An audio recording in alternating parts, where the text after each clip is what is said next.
todas. Agradecer la puntualidad a las personas que ingresaron a tiempo. Sin embargo, hoy no vamos a dar mucho tiempo de espera porque todavía nos falta culminar un poco de la estrategia comunitaria. Entonces, vamos a culminar en la diapositiva que quedamos. Sara, si me ayudas. Hoy tenemos dos invitadas de los pueblos étnicos dentro de nuestra reunión. La idea es que podamos hablar un poco sobre cómo se ve el concepto de salud y cómo se ve el concepto de discapacidad. Entonces, Sara, si tú me puedes ayudar, retomamos la presentación de la clase pasada y nos ubicamos en la diapositiva de objetivo general. Regálame un segundo, profe, por favor. Era la de estrategia comunitaria, ¿cierto? Señora, Listo. One moment, please, por favor. ¿En qué diapositiva quedamos? objetivo. Espérenme ya. Ya les comparto para que ustedes la vean. Uy, uy. Bueno, en cuanto al... En el aviso, ay, perdón, profe, que dice cómo Bogotá realiza una campaña. Hasta Listo. ahí llegamos. Espérame.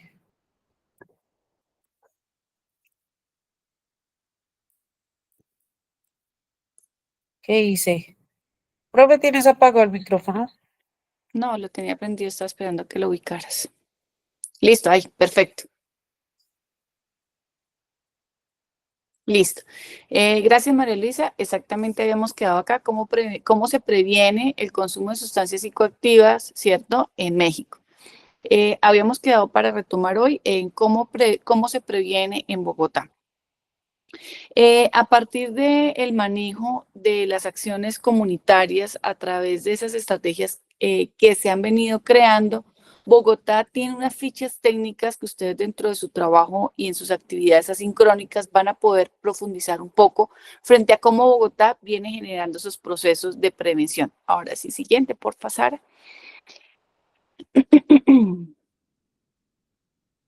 Bueno, para Bogotá, en sus principios, en su objetivo general, lo que ellos buscan con la estrategia comunitaria en todo lo que es el manejo de sustancias psicoactivas es fortalecer los conocimientos, fortalecer las actitudes, las prácticas del autocuidado y la corresponsabilidad.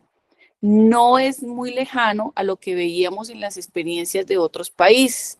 Sí, mire que aquí nosotros estamos generando procesos de esa autonomía que se tiene, de esa corresponsabilidad que se tiene y cómo a través del conocimiento empezamos a generar procesos de prevención del consumo de sustancias psicoactivas, recordando que existen una cantidad y una serie de sustancias psicoactivas que se enmarcan dentro de acciones como el café, el tabaco, el alcohol, algo que nos decía, creo que era Sandra o Janet, no lo recuerdo muy bien, donde nos hablaba de los vapeadores que lo veían como una puerta de entrada al consumo de sustancias psicoactivas en el sentido de ese apego que se tiene como una nicotina, como un consumo de café, como un consumo de una droga, de un químico, ¿cierto? Que pueden llegar, y lo hemos venido mencionando, pueden llegar a promover acciones o afectaciones en la salud mental. Y no solo en la salud mental, sino en la convivencia social. Entonces, Bogotá le aplica a generar estos procesos educativos para poder dar un control, un manejo, para evitar patologías mentales o psiquiátricas, ¿sí? Y evitar esas convivencias o afectaciones sociales por el comportamiento de las personas. Siguiente, por favor. Siguiente, Sara. Listo. Dentro de salud pública, dentro de las dinámicas o de las guías que tiene Bogotá, pues ellos tienen como primer propósito es reconocer esas sustancias psicoactivas, ¿sí? Como un fenómeno social y un problema de salud pública.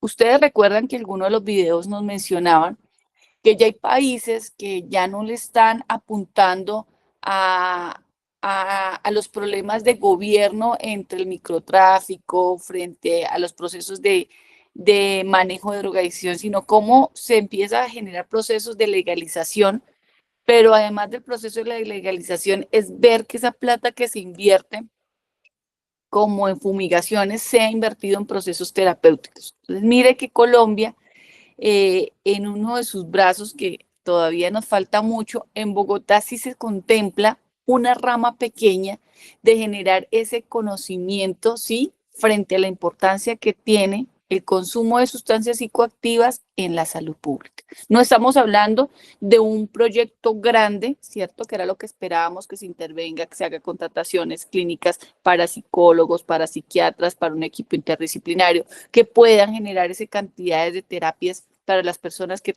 aún en Colombia o en Bogotá cuestan. Han empezado a generar procesos educativos en salud pública. Nos sigue faltando, porque estamos en salud pública todavía generando procesos de reconocimiento, de P&D, pero no acciones de impacto. Cuando ustedes llegan a salud pública, ese tipo de atención a este grupo de personas consumidoras de sustancias psicoactivas, las atenciones son muy mínimas para todo un proceso que requiere un trabajo por tiempo y destete dentro del proceso.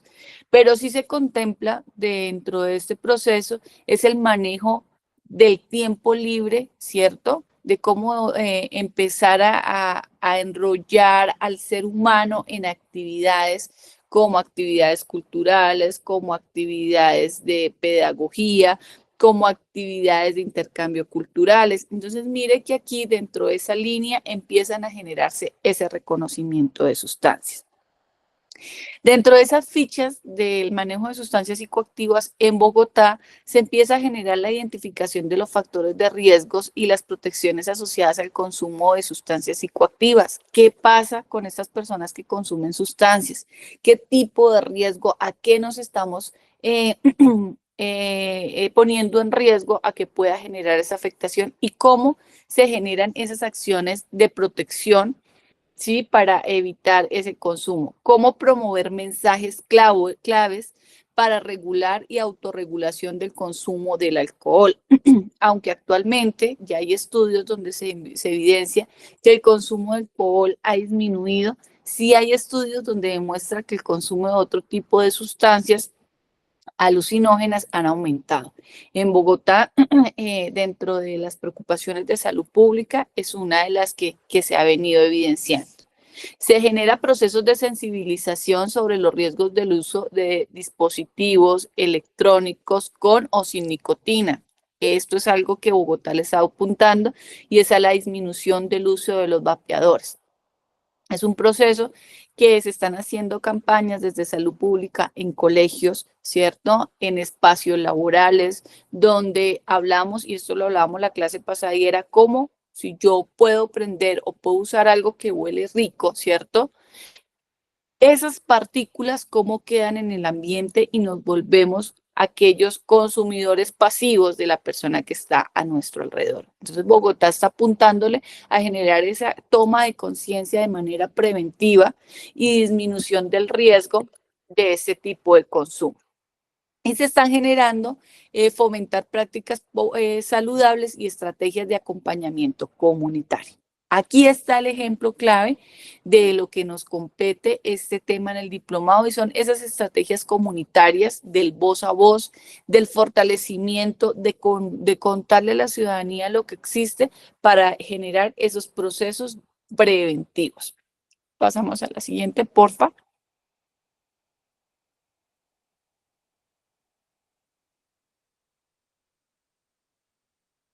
Listo. Dentro de Bogotá tiene un modelo que lo hemos venido hablando dentro de salud pública y es Más Bienestar, que es una estrategia de Bogotá Camina, segura, con bienestar y salud mental. Entonces, Bogotá le está apuntando dentro de su plan de desarrollo generar acciones para mejorar las convivencias, para mejorar y prevención de las afectaciones en salud mental. Además de esto, pues le está generando un proceso fuerte que va muy articulado del consumo de sustancias psicoactivas, que es el manejo de la sexualidad, los derechos sexuales y los derechos reproductivos. también se está apuntando frente a esa vida saludable y las condiciones crónicas no transmisibles.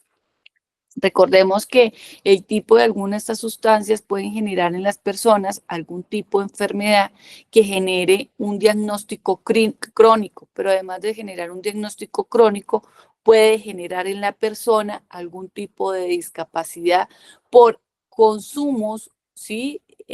No adecuados, como un alcohol, ¿cierto? Ahorita está en un proceso y un seguimiento desde vigilancia epidemiológica la elaboración de los alcoholes, ¿cierto? Que pasen por un ente que lo regule y les dé el aval.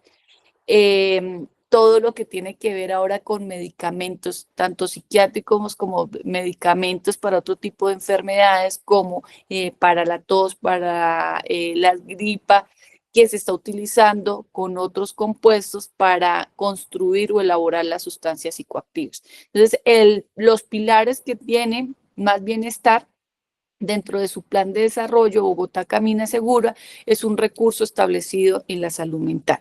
Cuando nosotros hablábamos de cuáles políticas públicas mantenían o hablaban del concepto en salud a nivel nacional, en Bogotá tenemos una política pública de salud mental. Siguiente, porfa. Dentro de esta política pública, pues se hace el reconocimiento de que es una sustancia psicoactiva, ¿cierto? ¿Qué es el consumo nocivo? ¿Cuáles son los factores de riesgos? ¿Cuáles son los factores protectores?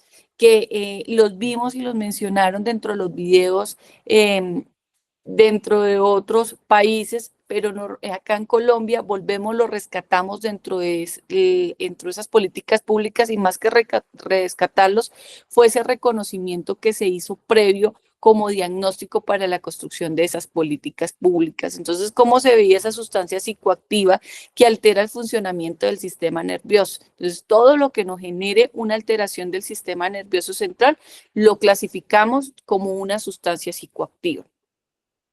El consumo nocivo lo hablamos cuando genera daño físico, mental o social. Ustedes recuerdan el ejemplo que nos daban en el video de que hasta dónde los medicamentos podían volverse nocivos para el cuerpo. En algunas ocasiones a pacientes crónicos se les genera como un tratamiento, pero eso quiere decir que la persona se vuelva consumidora. Es acá donde ellos también tienen esa clasificación de cuáles son nocivos y cuándo no son nocivos. Para todos es claro que cuando tengamos una afectación física, que yo pueda ver, una afectación mental, cuando empezamos con los trastornos como de ansiedad, como de depresión, el delirio de persecución, algunos otros cambios de temperamento de un momento a otro, no en un determinado o en un tiempo corto. ¿Y cómo se genera esa afectación a nivel social? Ya no pueden compartir, ya empieza el encierro, que era lo que veíamos en nuestros videos. En Bogotá también se conoce y se reconoce que los factores de riesgo son la disponibilidad o cómo estoy yo expuesto a las drogas, ¿cierto? La pobreza también genera un tipo de factor de riesgo. Recordemos que habían personas que su alimento lo cambian por alguna sustancia como el pegante o cosas o algún tipo de sustancias que puede mediar. Entonces, si se siente deprimido, el consumo puede ayudar porque no tienen el recurso para llegar a un proceso terapéutico como se requiere. La presión de los grupos, la presión social, que era algo que ustedes también llamaban, los conflictos familiares, recordemos que, y esto creo que era Sandra la que nos lo mencionaba, y era cómo podemos empezar a sanar esas rupturas o esas afectaciones desde pequeños, ¿cierto? Cómo empezar a generar esos procesos que puedan regular esos pasos a generar una depresión, un aislamiento social, ¿sí? Cómo empezar a identificar dentro de esos casos familiares esos bajos rendimientos escolares, ¿sí? Sea en bachillerato, en primaria, en universidad, son uno de los factores de riesgos que nos lo mencionan a nosotros. Otro de los factores protectores que nos menciona esta ficha que implementa salud en Bogotá es la importancia de ese apoyo social. en nuestro video nos decían cómo debemos nosotros prepararnos para generar ese apoyo social, ya sea colectivo o solamente el apoyo individual. ¿Qué tan importante es prestarle a esa persona ese apoyo? El control parental, la autosuficiencia, la capacidad para resistir esa presión social, hasta dónde esas bases familiares pueden apoyar y esas actividades saludables a las cuales se deben fomentar. Siguiente. Dentro de esa ficha técnica de salud, siguiente, Sara. Dentro de esa ficha técnica se contemplan unas acciones, ¿sí?, que las clasifican como las 9C en la regulación y la autorregulación. Cuando ustedes tengan la oportunidad en el momento de hacer la asincrónica, que va dirigida a la lectura de esta ficha técnica, van a entender la importancia de empezar a implementar en esas acciones comunitarias, ¿sí?, que hace salud pública en esas nuevas acciones, como es la calidad, como es la cantidad, cómo es la consistencia, cómo es la importancia de la comida, cómo es la importancia del acompañamiento, hasta dónde debe ir un conflicto, qué comportamientos sexuales se tiene y cómo la condición de las personas en sus diferentes ámbitos o en el desarrollo que una persona pueda generar este proceso de vinculación. Vamos a pasar a la siguiente, por pasar. Dentro del riesgo y del uso de algunas sustancias para Bogotá, dentro de sus órdenes, les había mencionado, tiene un capítulo dentro de esa guía de atención y es el uso de los vapeadores. ¿Por qué se está generando tanta controversia o tanto seguimiento a estos vapeadores? Los vapeadores contienen una nicotina, ¿cierto? Contienen nicotina, contienen metales pesados y sustancias tóxicas que actualmente están generando procesos de dependencia, pero causan acciones como enfermedades pulmonares, cardíacas, cáncer, ansiedad, depresión, afectaciones del sueño. Y son cosas que los papás, por no querer ver a su hijo, ¿sí?, con un cigarrillo, prefieren pagar un tipo de estos vapeadores que no son económicos, que oscilan entre 30 a 80 mil pesos. Puede ser que hayan aumentado un poco más, pero están generando afectaciones bastante en salud. Y son las alarmas que Bogotá se lleva dentro de las enfermedades que yo he venido mencionando. Se menciona que en Bogotá se identifica el 7.76% de personas que han usado vapeadores. Entre ellos oscilan entre jóvenes adolescentes. Siempre con esos imaginarios que fue con lo que iniciamos este módulo y es el vapeador no hace nada, ¿cierto? No causa daño. El vapeador no es una moda, que es otra cosa que tenemos que empezar a ser conscientes, de que el vapeador no tiene humo, pero sí hace un daño. Cómo los niños y adolescentes ven ese uso de esos vapeadores y cómo se tiene que empezar a disminuir y no duplicar el consumo que se genera día a día. Esto también, pues se lo he venido mencionando, los residuos que causan a nivel ambiental. Con esto, pues, Bogotá ha venido aportándole en estas diapositivas que hoy hemos mencionado a esa atención comunitaria desde salud pública para disminuir uno de los grandes riesgos, ¿sí?, que no solamente afecta o causa o lleva a las personas a tener una discapacidad psicosocial o mental, sino también otro tipo de discapacidades por el inadecuado uso de las sustancias o por algunos insumos que no son realizados con la mejor calidad, como el alcohol, que son alcoholes adulterados y que pueden generar afectaciones fuertes, dañando algunos de los órganos, causando una discapacidad. Cualquiera de las 7 discapacidades. Con este tema, con estas diapositivas, culminamos para dar inicio a nuestra clase de hoy, que nuestra clase de hoy es todo lo que tiene que ver con atención en salud, ¿sí? Y desde los temas salud culturalmente. Todas esas costumbres que tenemos en nuestro Colombia, pero esa realidad que nosotros vivimos en Bogotá, ¿cierto? Que hemos venido mencionando, existen unos pueblos, existen una identificación. En Bogotá se está construyendo a hoy unos conceptos, ¿sí? Que no son propios de institución, sino son conceptos que ha venido construyendo la ciudadanía, y es hoy donde vamos a tener dos invitadas que son contratistas de integración social para que puedan mencionarles esos diálogos que se han venido trabajando con la ciudadanía, a pesar de que ellas también deben tener un concepto comunitario porque son étnicas, pero también deben tener un concepto que ha venido posicionando las políticas públicas. Entonces es ese diálogo que tienen que empezar a generar o dialogar entre ellos. Pasamos a la siguiente. Vamos a empezar a hablar sobre qué es cultura. Yo hoy estoy como un poco difónica, hoy he hablado bastante, entonces les voy a pedir el favor que me ayuden un poco con la lectura. Vamos a pasar a la siguiente. Sara, por favor. Entonces, para poder empezar a hablar de qué es la salud, ¿sí? Y cómo se ve relacionado culturalmente, pues vamos a saber qué es el concepto de cultura. ¿Quién me ayuda, por favor? Gracias, Marcela. Cultura se refiere a un conjunto de normas, valores y formas de comprensión de la realidad propio de un grupo social por medio del cual se construyen las formas de vida y relacionamiento entre las personas. La misma debe ser respetada y valorada.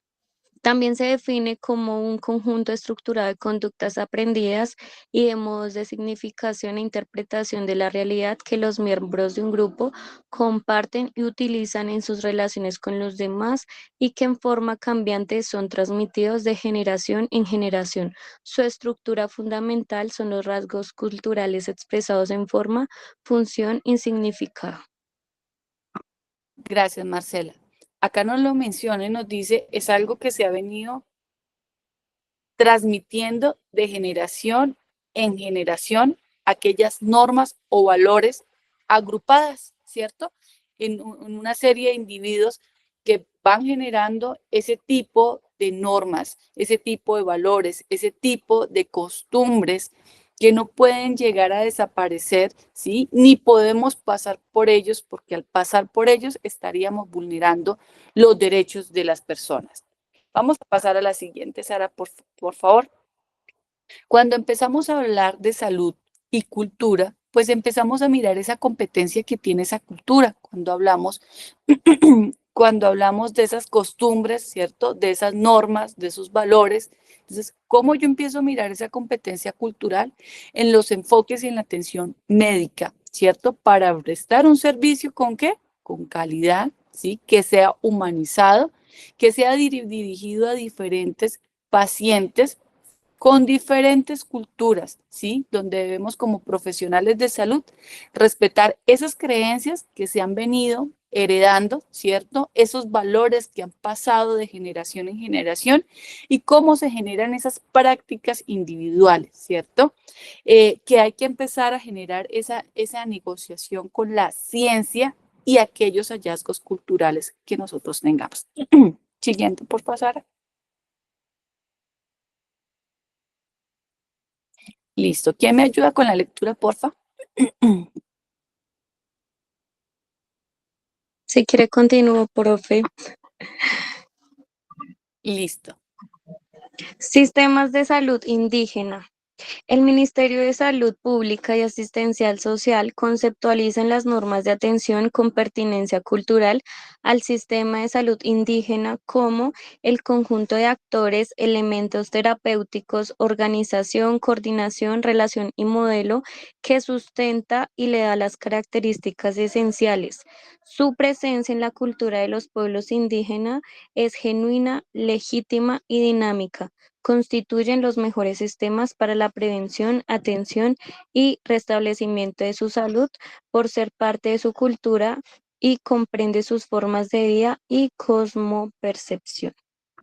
Bueno, acá ya el Ministerio de Salud dentro de sus documentos empieza a generar ese reconocimiento cultural que se tiene desde la parte de salud indígena y nos lo dicen y ya queda establecido dentro de una guía y un protocolo. Cuando ustedes tengan la clase asincrónica, van a tener un documento de consulta donde se va a hablar desde las experiencias y de los conceptos de cada uno de esos grupos indígenas que nosotros tenemos o reconocemos dentro de Colombia como tal. Vamos a pasar a la siguiente. Sara, porfa. Bueno, vamos a abrir este link. No, regresa. Dentro de la Organización Mundial de la Salud se reconoce la importancia de tener diálogos interculturales para poder empezarlos a armonizar con esos planes de salud, con esos planes que generan una atención y un recurso en todos los ámbitos a las poblaciones, en salud pública, en atenciones asistenciales o asistencialistas, donde prestan un servicio por un médico, ¿sí? Esos acuerdos o diálogos de ajustes razonables para atenciones de la primera atención, ¿sí? Esos diálogos se empiezan a relacionar a través de unas guías que nos los demuestran y nos los dan. Sara, si me ayudas, porfa, con el video. No lo proyectan y salen a través de esos diálogos interculturales. Esos diálogos es donde nos vemos a través de esas conversaciones, obligados como sector salud a aprender a escuchar, ¿sí? No me puedo quedar desde el concepto solo científico, sino cómo yo tengo que empezar a generar esa articulación de ese concepto que yo he venido aprendiendo hasta el concepto del diálogo intercultural. Hola Angie, ¿cómo estás? ¿Ya está Dilma? Hola, Cari, buenas noches. Hola, Cari. Ya estoy ingresando. Listo. Alcanzo a proyectar, es un video aproximadamente, no, baja un poquito, Sara. Vamos a ver este video y ya les doy la palabra a ustedes. Dale ver más, por favor. Listo. Vamos a ver ese diálogo intercultural. Vamos a ver un ejemplo de esos diálogos que debe realizar y que nos lo piden dentro de los sistemas de salud que deben existir para generar esos ajustes razonables.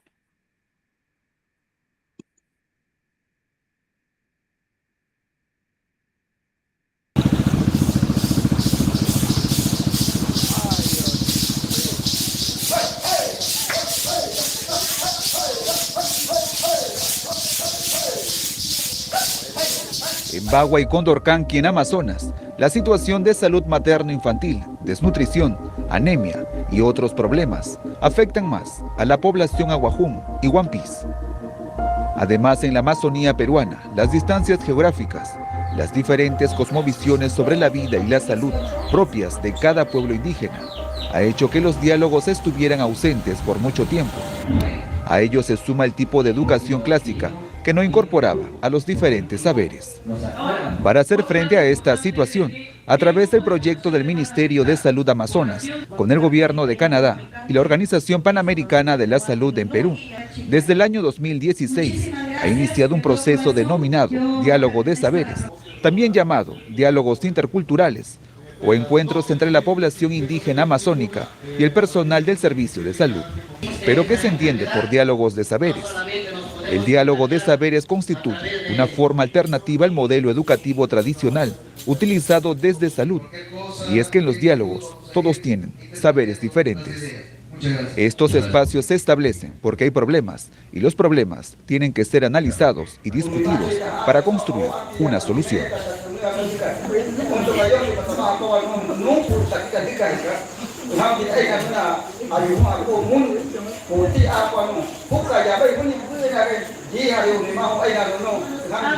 Antes de criticar, por favor. En los diálogos de saberes participan hombres y mujeres de la población aguajún, líderes, apus, representantes de sectores como educación, salud, juez de paz, pastor de la iglesia, entre otros. Aquí su voz y opinión son escuchadas. Sabiendo que existen charlas. A través de la profundización del análisis de los problemas, se descubren las soluciones. Por ello, cada actor social se convierte imprescindible. Los diálogos interculturales han permitido crear espacio entre la comunidad, principalmente de población indígena, y los servicios de salud. 12 años hasta 35 años, no aparte de llama, no y más estructurada. No mira, no cuacha allá en Utsumapu. El diálogo de saberes se ha consolidado como una herramienta para comunicar, informar y como instrumento educativo, también para planificar acciones conjuntas entre el personal de salud y la comunidad mediante acuerdos. Que digamos es un poco el enfoque innovador que trae esta iniciativa, el ver cómo a través de unos diálogos en una base de respeto mutuo y de diálogo se pueden pues acordar algunos compromisos entre todas las entidades que tienen un rol clave con la salud de estas personas, ¿no? ¿Qué problemas son abordados en los diálogos de saberes? Infinidad de temas, desde salud materna, infancia, nutrición, VIH-Sida, entre otros. En ese sentido es mejor hablar de diálogos en plural, que da la idea de secuencia temporal. Lo más importante de los diálogos es el seguimiento de los acuerdos, que asumen tanto los responsables de los servicios de salud como la comunidad en su conjunto. Después de varios diálogos, se logró el aumento de la cobertura de vacunación en una comunidad de Nieva, pasó de 30 a 95%. También se incrementó la cifra del parto institucional y el control prenatal del 52 al 56%, así como la incorporación del parto culturalmente aceptado y humanizado. Acá vienen licenciadas que están encargados para ver eso de gestantes. Ellos vienen y ellos nos controlan todo, y la licenciada nos atienden bien, nos ponen ampolla para hemorragia, también todo nos tratan, y después regresamos acá. Se ha logrado eliminar el concepto que las enfermedades son producto de brujería, y ahora saben lo importante que es acudir a un centro de salud. A través del diálogo de saberes, los servicios de salud se modifican y se adecúan a la realidad de los pueblos. Esta experiencia incipiente inicial del diálogo de saberes es un proceso comunicativo horizontal donde se pone en interacción dos modos de ver los problemas y sus causas. Es un escenario donde se ponen en juego verdades y sentimientos en búsqueda de salidas a sus problemas. Escuchar, así que listo.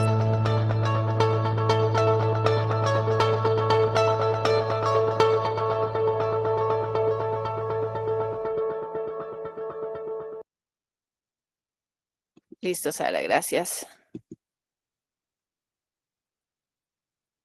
Bueno, en este video vemos un poco ese diálogo que busca el Estado para poder garantizar disminuir esos determinantes sociales, ¿sí? Aunque vemos en nuestro video terminología que no debe ser correcta, ¿cierto? Debemos respetar esas creencias que se tengan. Lo que tenemos que generar es un diálogo de articulación para poder disminuir esos determinantes. Estos diálogos han logrado que la ciencia, que los medicamentos puedan llegar a estos grupos poblacionales. Sin embargo, como lo mencioné en la clase, iniciando la clase, hoy vamos a tener unos expertas en el tema. Más que expertas, son personas que hacen parte de los grupos étnicos en Bogotá, y pueden ellos mencionarnos cómo ve la salud Bogotá en estos pueblos étnicos. Entonces vamos a darle la palabra para que ellas se puedan presentar, nos puedan decir de qué grupo o de qué grupo étnico pertenecen, asimismo que nos cuenten un poco de cómo ellos ven la salud, pero además de cómo ven la salud, cómo han venido trabajando para poder reconocer la discapacidad y poder empezar a disminuir esas barreras actitudinales, físicas, comunicativas que existen, y la dificultad del rol que ellos tienen, ser comunidad y al mismo tiempo ser institución. Entonces agradezco a Angie, Edilma, por estar hoy el día de hoy. Vamos a darle la palabra a Edilma para que se pueda presentar. Angie también de una vez, pero para que Edilma pueda hacer su intervención. Muchas gracias, chicas.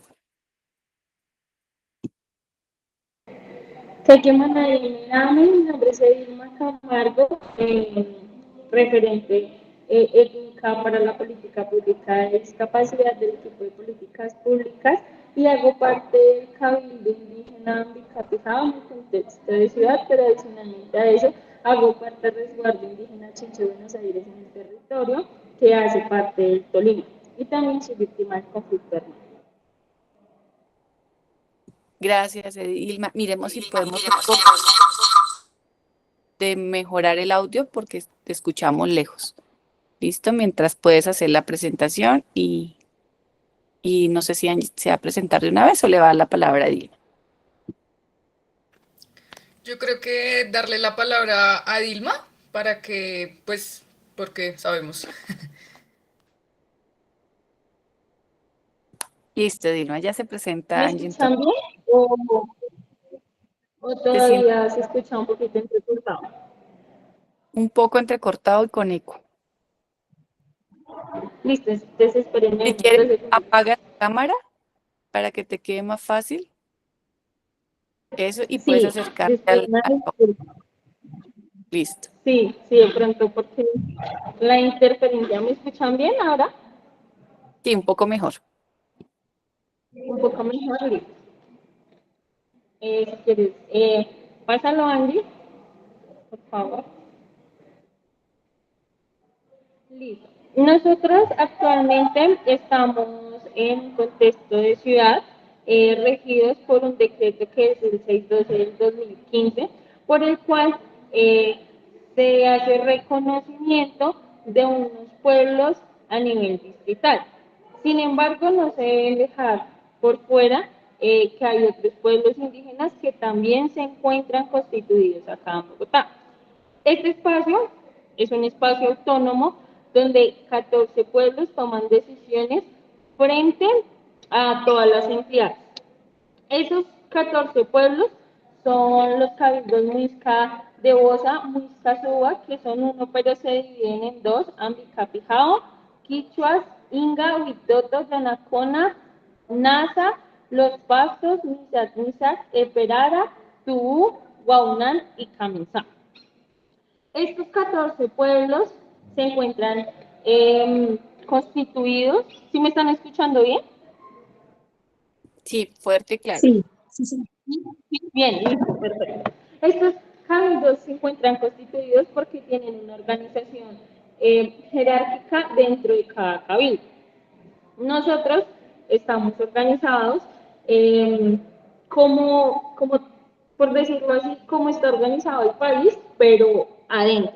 Entonces nosotros tenemos un gobernador, que es la persona que nos lidera, tenemos una alcaldesa, que es la persona que va de la mano, tenemos un tesorero, como está regido todo Colombia, pero nosotros lo tenemos al nivel interno, tanto para los cabildos que se encuentran acá en Bogotá, como para los resguardos que se encuentran fuera de Bogotá. Gracias a este régimen se hace pues este reconocimiento a nivel distrital. El censo del 2018 del DANE y la Secretaría Distrital de Gobierno pues registran 24.000 indígenas. Sin embargo, pues ustedes saben que esto cambia con el tiempo, por usos y costumbres. Si quieres, siguiente año. Listo. Nosotros, desde Integración Social y a través de la Subdirección para la Discapacidad, realizamos diferentes atenciones. Entonces, como lo decía Cari, muchas veces hay unas barreras de interlocución pues entre las personas, ¿no? Porque nosotros vemos la discapacidad y la salud de una forma diferente. Nosotros lo vemos algo más tradicional, más ancestral. Sin embargo, aparte de estos 14 pueblos que se encuentran reconocidos y que hacen parte de la consulta previa, que les voy a explicar un poco de la consulta previa, es donde se toman las decisiones para toda la población indígena, ¿sí? Y esta misma está también para Raizal, para Ron, pero tienen diferentes nombres. También hay una mesa que es la mesa de víctimas. Cuando yo me presenté, les dije que era indígena, pero aparte de eso también soy víctima del conflicto armado. Y dentro de esta mesa de víctimas, pues entran los emberas, los guayú y otro tipo de población que no se encuentra dentro de ese decreto 612, que hace partícipe esos 14 pueblos indígenas que les mencioné anteriormente. Siguiente, Andy. Nosotros tenemos unas bases legales por las cuales nos regimos, que es la Constitución Política donde hacemos autonomía en gobiernos propios, que es de donde se rige o de donde nacen tanto los cabildos como los resguardos. Tenemos el convenio 169 de la OTI, que es por el cual nosotros hacemos la consulta previa, que es nuestra autonomía frente a la toma de decisiones que tenemos en cualquier proyecto o ante cualquier situación. El decreto 1512 del 2022, que es el enfoque de las políticas públicas, y el que estamos estrenando actualmente hace poco, que es el COMPES 37, que va desde el 2024 hasta el 2030, hasta el 2035. Si quieres, siguiente, Andy. Listo. Nosotros, todos los 14 pueblos y en general tenemos usos y costumbres totalmente diferentes. No porque estemos regidos bajo el mismo decreto, quiere decir que tengamos que regirnos bajo unas reglas o bajo unas normas. Todos tenemos formas diferentes de ver nuestra cosmovisión y nuestra cosmogonía. Nosotros trabajamos las huertas urbanas diferentes, hacemos recuperación de lengua, como es en contexto de ciudad, de manera diferente. Nuestra medicina es de manera diferente. Nosotros siempre agradecemos a la madre, a la tierra, de manera diferente. Entonces, todos lo ven de manera diferente. Sin embargo, tengan en cuenta que pues nosotros nos hemos ido occidentalizando, pero tenemos adultos mayores que nosotros en la comunidad le decimos sabedores ancestrales.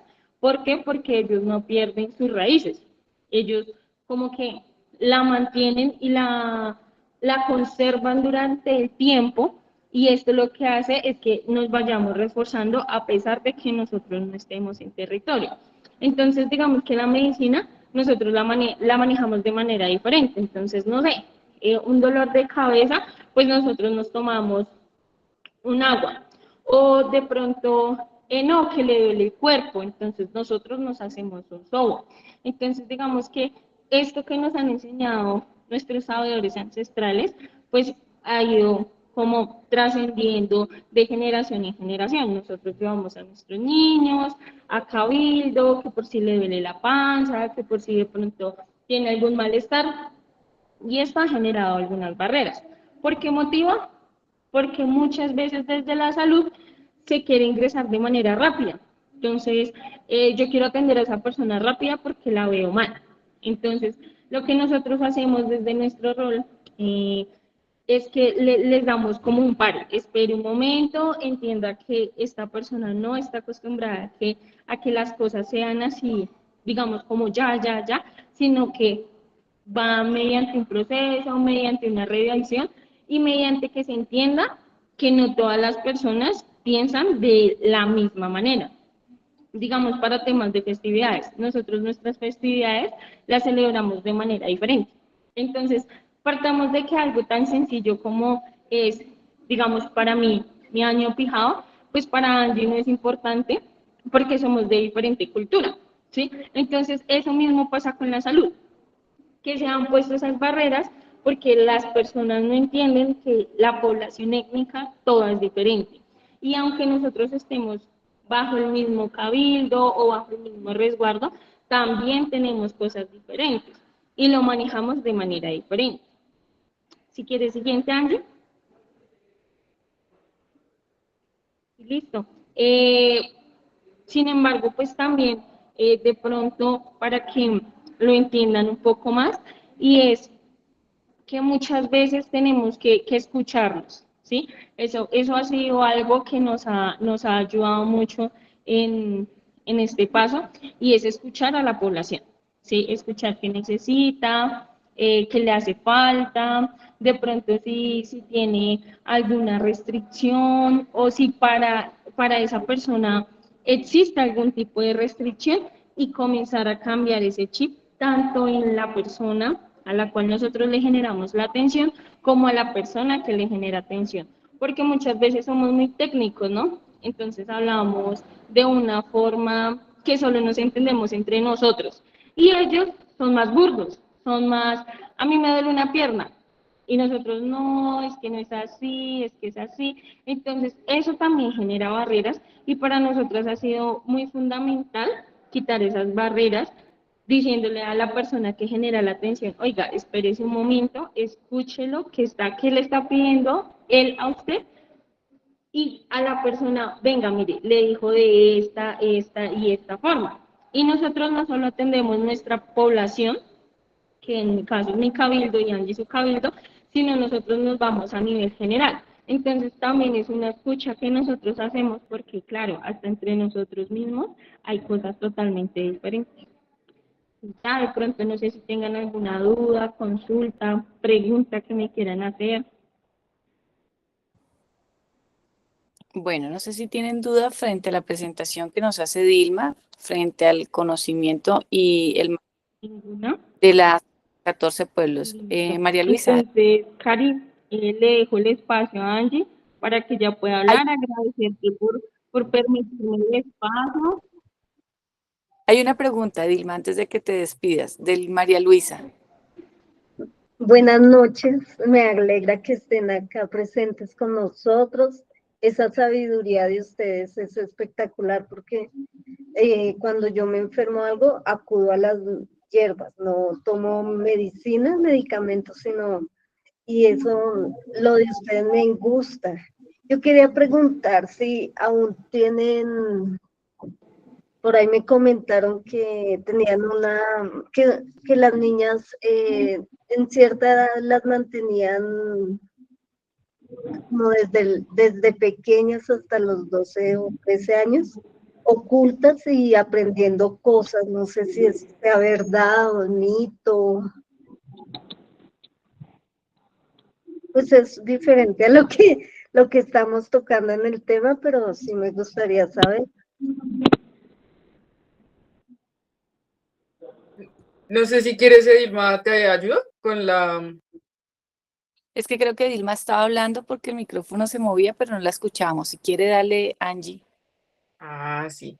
Bueno, buenas noches. Sí, bueno, digamos que para precisar un poco con la pregunta, es importante como tener en cuenta algunos aspectos que nos contaba Dilma, y es que si bien todos somos pueblos indígenas, no todos los pueblos indígenas en Colombia tenemos los mismos, digamos que prácticas al interior de nuestra cultura, de nuestra comunidad. Entonces, muy seguramente esa práctica que su merced menciona responde o corresponde tal vez a algunas culturas que no están en contexto de ciudad, que seguramente no son el pueblo originario de Bogotá. Espérenme un segundito.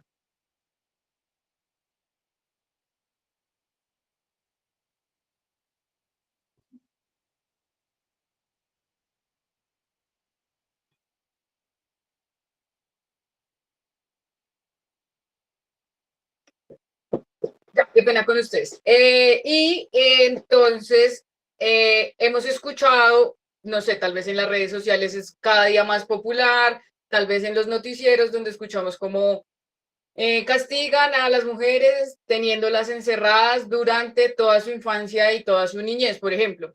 Pero esto corresponde tal vez a la práctica en la que durante la primera etapa de vida las mujeres están aprendiendo durante usos, costumbres que corresponden a esas culturas. Puntualmente para las comunidades en contexto de ciudad y el pueblo originario de Bogotá, que sería el Muisca, no es una práctica que realicemos, no es una práctica que usemos, y a veces tal vez de pronto no creer, digamos, como lo menciona la noticia o como lo menciona la nota que vemos en las redes sociales de las encierran y las golpean.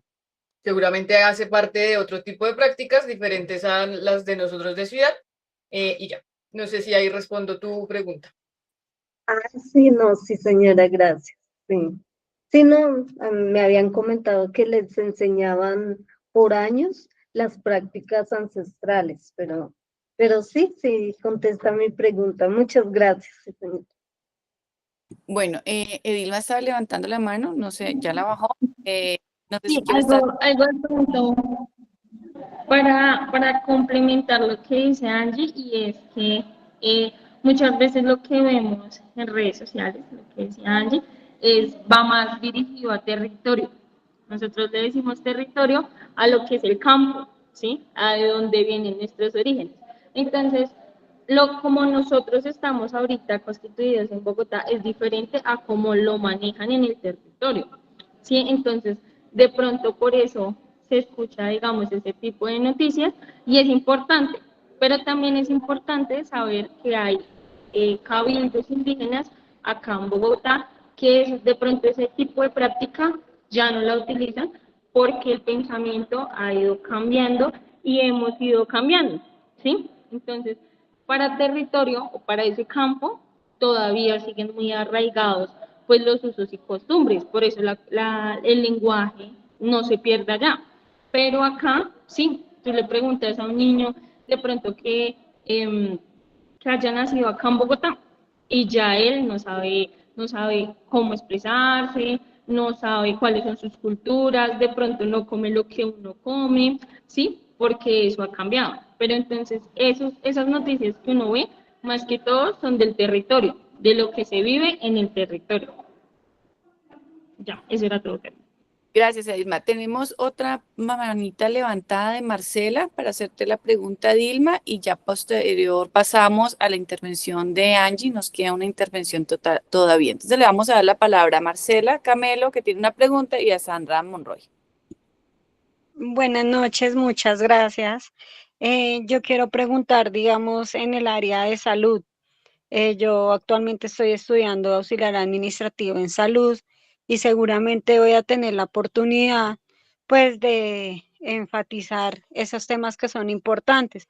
Uno, ¿cómo puede abordar a una comunidad como la son de ustedes y respetar el tema ancestral de la medicina? Porque yo también la pongo en práctica, pero digamos en dado caso en que sí se requiera una medicina de otro, o sea, la medicina como tal preparada, ahí uno cómo puede llegar a intervenir y ayudar y apoyar a la persona. Listo. Yo creo que, Cari, si quieres de pronto esa pregunta en mi intervención, le podríamos dar respuesta, entonces, como para no adelantarnos. Sí, esa Listo. la dejamos ahí pendiente, sí. Sandra tiene la manita levantada. Miremos también la pregunta y ya en tu intervención damos. Sí, yo quiero aclarar una duda. Para los pueblos indígenas, ¿sí existe la discapacidad como tal? ¿Y cómo cuando se requiere ese apoyo terapéutico, el apoyo de especialistas o el apoyo de medicamentos, como decía mi compañera, se puede trabajar respetando esa tradición cultural que cada una de esas etnias maneja, aún sabiendo que sí existe para ellos el concepto de discapacidad o no lo existe y por eso se maneja de manera distinta?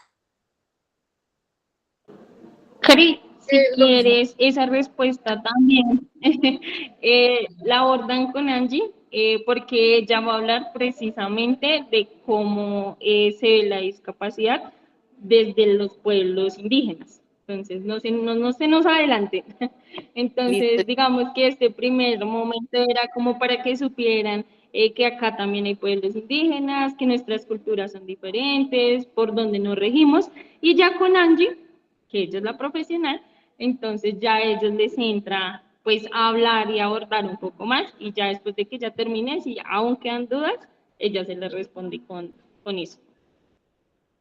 Listo, Edilma. Muchas gracias, Edilma, por acompañarnos el día de hoy. Le vamos a dar la palabra a Angie para que se pueda presentar quién es Angie. Y bueno, adelante, Angie. Gracias, Edilma.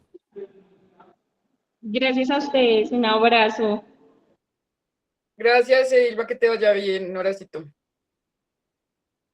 Listo, entonces, bueno, pues saludarlos nuevamente. Buenas noches para todas, creo que son todas. Es para todas. Agradecer pues la invitación, la oportunidad de poder compartir con ustedes un poco del conocimiento o bueno, de lo que nosotros practicamos tal vez en el día a día y a veces desconocemos en Bogotá. Mi nombre es Angie Vega Neuta, yo hago parte del Cabildo Indígena Muisca de Bosa, el pueblo originario del antiguo Abacatá. yo no soy pueblo indígena en contexto de ciudad, yo soy pueblo indígena al que la ciudad invadió.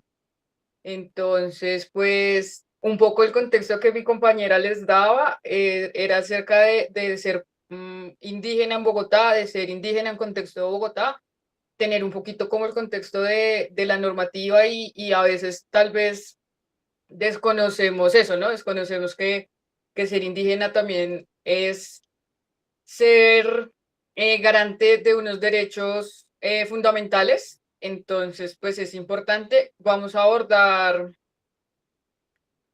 o vamos a ver algo relacionado con la medicina tradicional y la discapacidad para las personas, para Marcela y para Sandra que hicieron esa pregunta. Entonces, espero poder dar respuesta durante la intervención y si no, pues al final hacemos pues como la aclaración acerca de las dos preguntas. Iniciar primero preguntándoles si ven mi pantalla. No, señora. Ahora sí, ¿Allá? ahora sí. Listo. Entonces, bueno, como les mencionaba, hablaremos un poco de la medicina tradicional y la discapacidad para los pueblos indígenas de Bogotá o pues bueno, en contexto de ciudad. Importante tener en cuenta que esto es a partir de la cosmovisión de cada pueblo, digamos que tratando de ver la generalidad, porque como bien lo mencionó mi compañera, si bien todos somos pueblos indígenas, tenemos algunas particularidades, pero pues digamos que la idea es poder abordar la generalidad.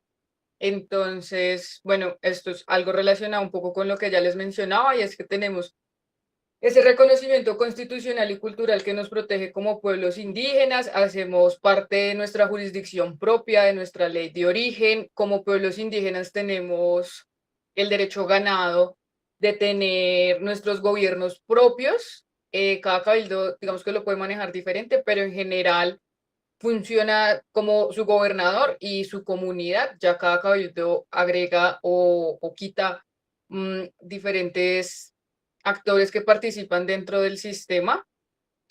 ¿Qué hay importante acá? Pues que Colombia es pluriétnico, multicultural y actualmente hay más de 100 pueblos indígenas reconocidos en Colombia, lo que hace que nuestras prácticas por medio de la legislación también sean reconocidas.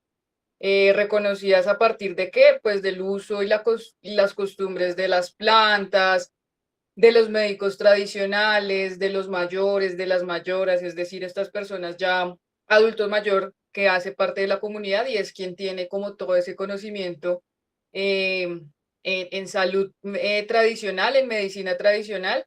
Y muy importante, ya que aquí todas somos mujeres, hablar de la partería o mencionarla.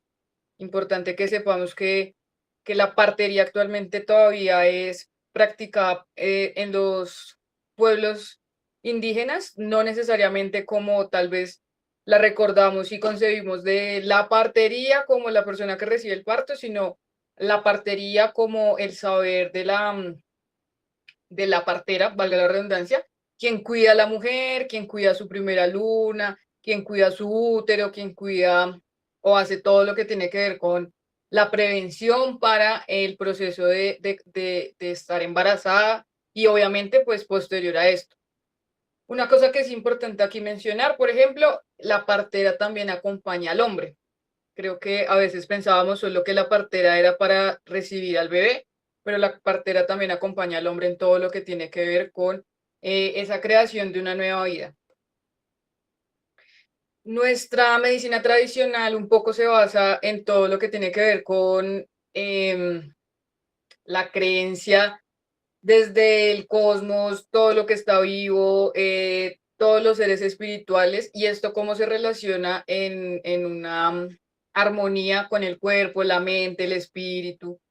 La idea es que como indígenas buscamos el equilibrio entre el cuerpo terrenal o el cuerpo físico con el cuerpo espiritual.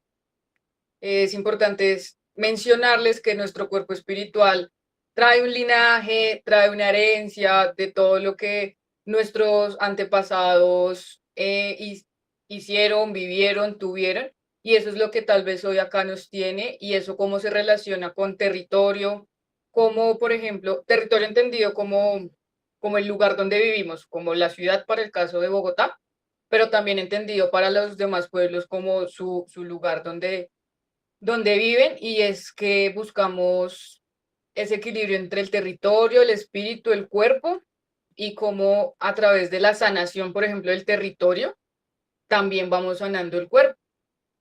Esto, vuelvo y les digo, como la relación entre la cosmogonía y la cosmovisión que mantiene cada pueblo dentro de las creencias que tenemos. Importante aquí mencionar que no es una creencia, o en el video lo mencionaban, se ha logrado desdibujar la idea de que ser indígena es hacer brujería. No es así. Hacer práctica de nuestras medicinas tradicionales, de nuestras plantas, es mantener el pensamiento de toda la vida que nos fue quitado.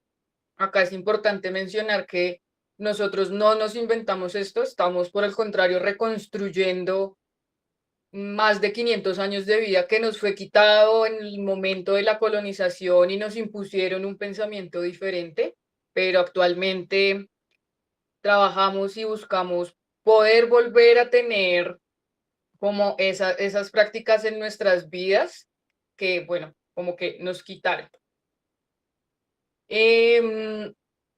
Estas son tal vez las plantas que casi todos conocemos, unas de las que conocemos. Desde Muiscaosa se hizo un trabajo muy importante con plantas. Intenté tener el link, pero algo está roto, entonces mi compromiso será enviárselo a la profe Karine para que luego ella lo comparta con ustedes y tengan ustedes la posibilidad de leer el uso que le damos nosotros a las plantas. Es un libro público, entonces digamos que es súper chévere, solo que no sé qué pasó con el link, está roto. Acá hay algunos ejemplos de lo que nosotros hacemos con las plantas. Acá también, digamos que entender que no es planta por ser planta, o yo creyéndome allá, pues un científico loco con las plantas a ver qué hago, sino cómo esto dialoga con la medicina occidental o con la medicina homeopática o con la medicina que conocemos día a día, la de la EPS, IPS, el médico que, pues, al que van todos. Y esto cómo dialoga con eso. Entonces, una concepción que yo he aprendido es, una no reemplaza la otra, más bien tenemos que aprender a vivir en equilibrio. Y es decir, muchas de ustedes seguramente conocen o les pasó o lo vivieron, y es que se descuajan. Si el niño se cae, se descuaja y bueno, lo llevan al médico y el médico le dice, no es cuajo, eso no existe. Pero si usted va donde un sobandero o una sobandera, le soba a su hijo del cuajo y su hijo ya no está enfermo, ya no tiene diarrea, ya no está blanco, bueno, como amarillo. Y es entender cómo dialogamos de aquí para allá y de allá para acá, no imponiéndome yo como médico occidental diciendo o invisibilizando nuestra medicina, y yo como médico tradicional o como parte de la cultura pasando por encima del conocimiento que seguramente tiene ese médico, pues que obviamente no es inventado tampoco. Un poco respondiendo la pregunta de Marcela, es cómo yo puedo, a partir de, yo sé que usted es indígena, usted no me mira mal, usted no me, algo que a mí me dicen mucho, hoy en día ya me da risa, pero no está bien, es que cuando yo me presento como indígena, me dicen, ah, pero usted no parece indígena. Entonces es como empezar a quitarnos ese imaginario de, no sé cómo esperan que luzca un indígena, con taparrabos tal vez, pero pues si se dan cuenta no es tan así.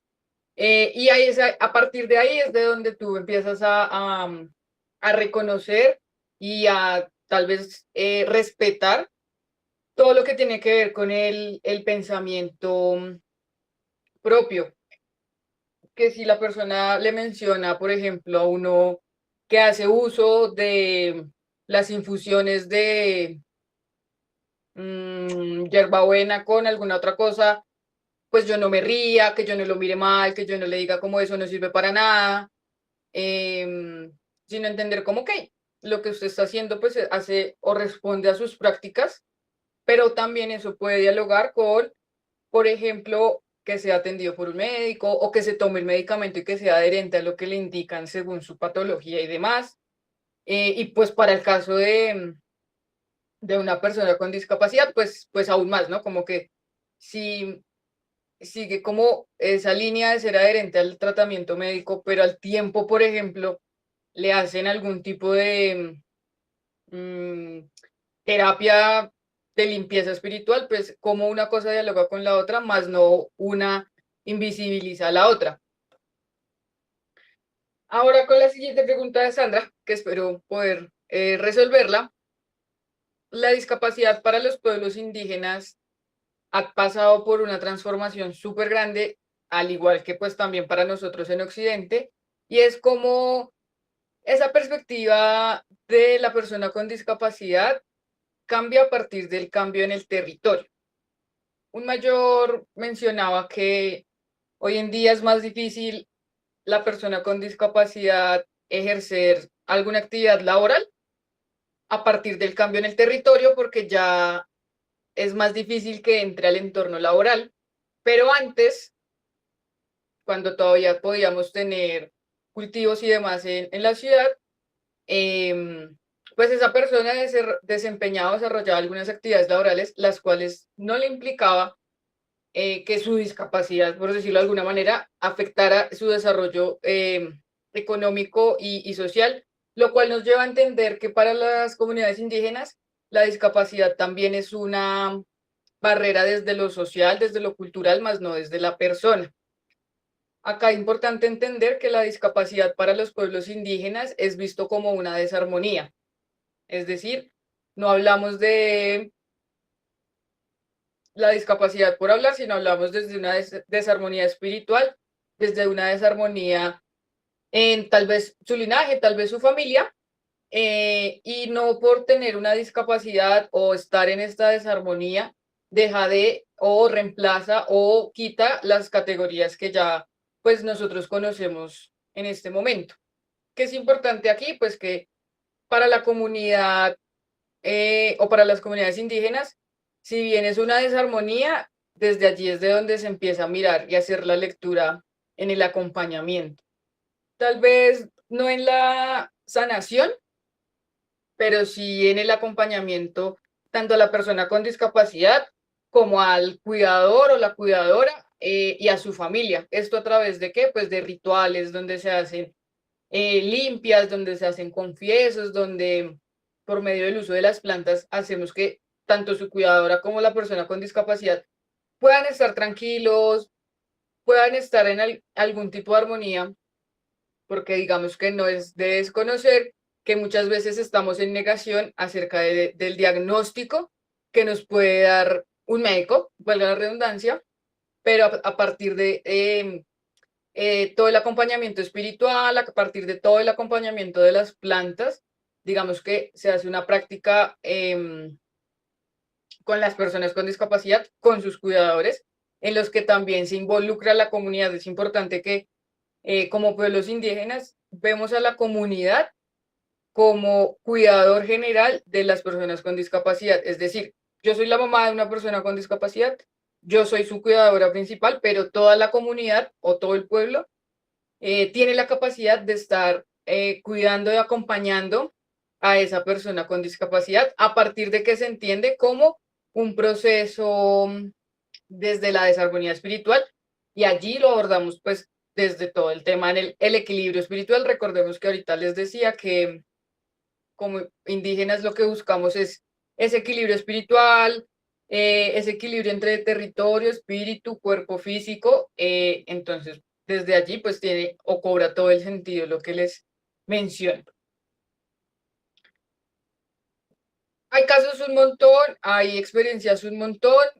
Acá hay algunas como las que si usted lo googlea le sale de una, pero acá es importante mencionar que todo esto se construye a partir de como yo entendiendo que el equilibrio espiritual me genera un equilibrio en el cuerpo físico, pues me va a ayudar mucho más.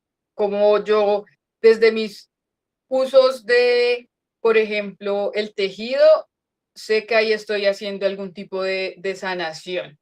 Sé que, por ejemplo, desde el baile y la danza, puedo hacer un tipo de recuperación, puedo hacer un tipo de fortalecimiento tanto a la persona como a su entorno y a su comunidad.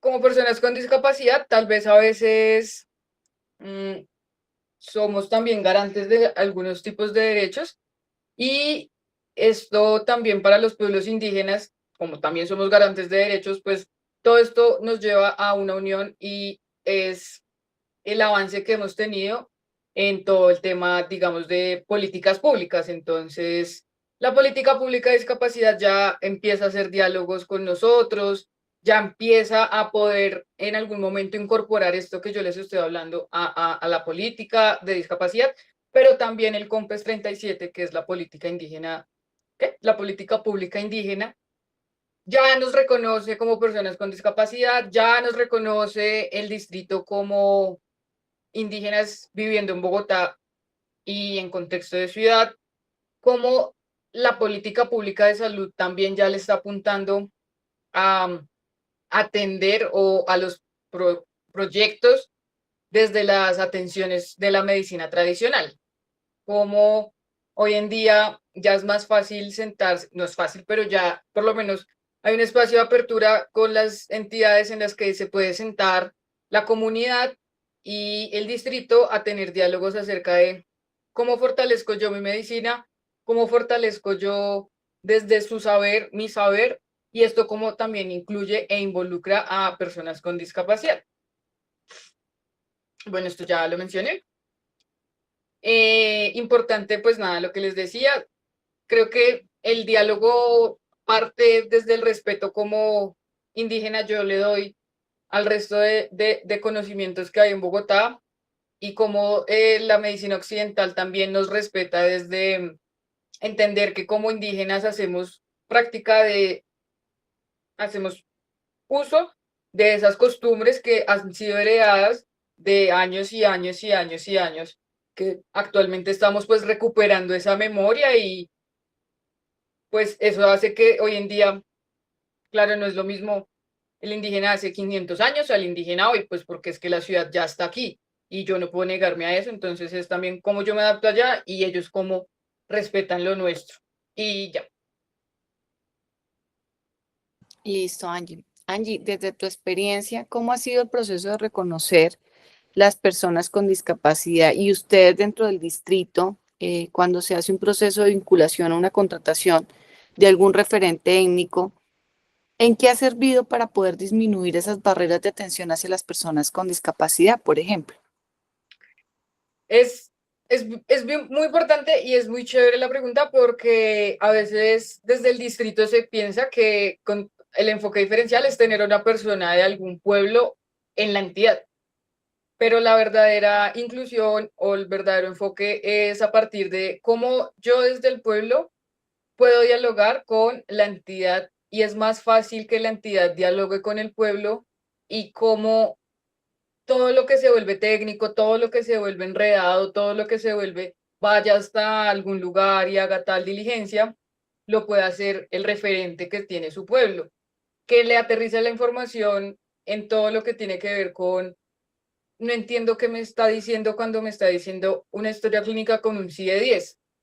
Pues dificilísimo. En cambio, si yo soy su referente, yo le puedo decir y le puedo aterrizar, necesito que vaya a su médico tratante, a su EPS y le diga que su historia clínica debe decir que tiene una discapacidad completamente diferente, mucho más fácil. Personas que tal vez llevan más de 2, 3 años esperando, teniendo la oportunidad de hacer su certificado de discapacidad, al momento en el que hay un referente es más fácil porque ya sabe qué es lo que tiene que hacer, no se enreda con el papeleo, no se enreda con la página, no se enreda con a dónde debe ir. Entonces, por medio del diálogo es como se logra disminuir ese diálogo complejo que hay entre las entidades o el distrito y los pueblos, porque a veces también nos paramos en la posición de ellos no me van a entender, entonces ni siquiera les voy a explicar. pero pues es al contrario, cómo yo esa información la puedo aterrizar y hacer que todo el mundo me entienda. Angie, dentro de Bogotá se ha venido generando una apuesta muy grande y su merced lo ha mencionado y es una política pública. En esa política pública es un diálogo donde hacen los grupos étnicos con el alcalde para que el presupuesto del Fondo de Desarrollo sea vinculado a proyectos, programas y servicios para la población con discapacidad, para la población étnica en este caso, ¿sí? ¿Qué tanto ha reconocido usted en el distrito que las secretarías hayan hecho el proceso de vinculación de referentes y profesionales? Porque pues Angie dentro de su presentación se le olvidó mencionar que ella, además de ser referente del pueblo que ella representa, es psicóloga, ¿cierto? ¿Cuántos ustedes o cuántas secretarías ustedes han visto ese proceso de vinculación para que sean ustedes los que nos enseñen a nosotros en el distrito en poder hacer ese reconocimiento y esa vinculación? Desafortunadamente, de manera voluntaria, creería yo que casi ninguna. A partir de el reconocimiento que nos da la Constitución política, las luchas que se dan día a día con el distrito, pues nos lleva a que nos ha tocado generar procesos administrativos para poder tener a personas del pueblo indígena en las entidades y que permita el diálogo. No es algo que se genere de manera fácil, no es algo que se genere de manera voluntaria. Hoy día yo puedo decir que las administraciones han tenido un cambio grandísimo y por lo menos ya hay voluntad política, que implica que ya por lo menos hay un espacio en el que se puede generar el diálogo, pero aún falta mucho en cuanto a la voluntariedad de cómo las entidades lo quieren hacer de manera voluntaria y no porque yo como persona indígena desde la constitución política y de ahí para abajo un montón de normas me dicen, oiga, usted tiene que cumplir porque yo soy indígena. Entonces, hemos avanzado, pero todavía hay harto camino que recorrer. Desde Integración Social contamos con, desde la Subdirección para la Discapacidad, con los dos referentes, la referente y la profesional. En salud también contamos con ese perfil, Angie. Sí, señor, actualmente desde la política pública indígena, que es el COMPES 37, se cuenta con 4 referentes indígenas para la política pública y para operativizar esos productos. Actualmente los referentes son de ambos pueblos muiscas, Inga y Ambicapijao. Estos 4 referentes lo que buscan es poder disminuir las barreras en cuanto a no consigo la cita, no sé qué hacer, a dónde voy cuando tengo que pedir una cita por especialista.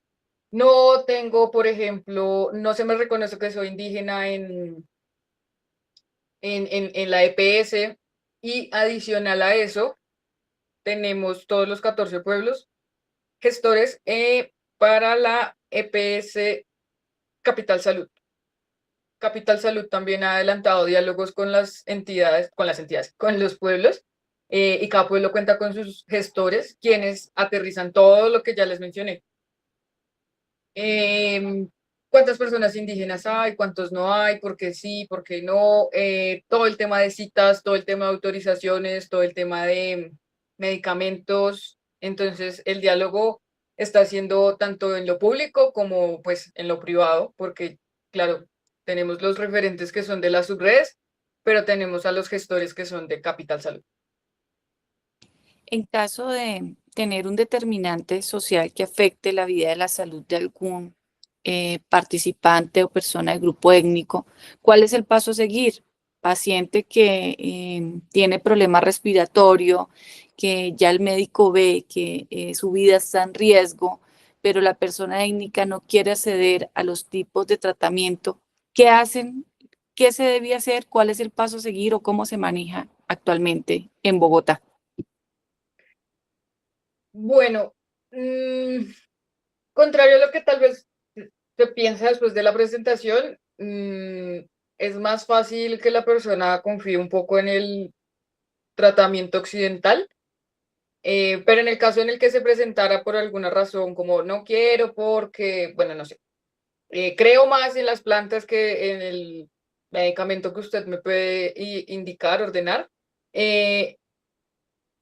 Para eso están los referentes precisamente que están ubicados estratégicamente en las 4 subredes en Bogotá, y son estas personas quienes generan el diálogo al interior de la institución o de la IPS o del lugar donde se encuentre la persona, tratando de poder respetar y encontrar el punto de diálogo. Puntualmente, por ejemplo, para la comunidad y el pueblo de Suba, ellos tienen un derecho adquirido, y es que en una de las unidades de servicios, de las unidades de atención de servicios de salud, hay un consultorio específico con su médico tradicional. Entonces, es allí donde se genera ese diálogo.